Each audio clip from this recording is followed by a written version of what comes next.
جس نے باپ سے منہ پھیرا اس نے کفر کیا۔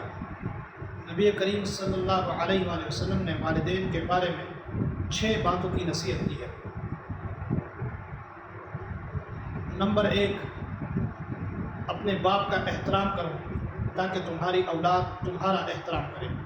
نمبر 2، اپنے باپ کی بات غور سے سنو تاکہ تمہیں دوسروں کی باتیں نہ سننا پڑے۔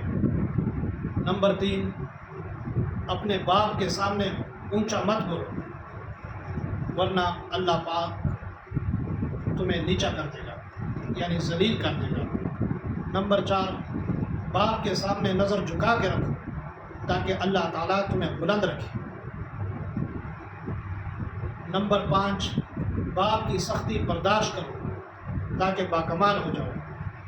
نمبر 6، اپنے باپ کی آنسو تمہارے دکھ سے نہ گرے ورنہ اللہ پاک تمہیں جنت سے گرا دیں گے۔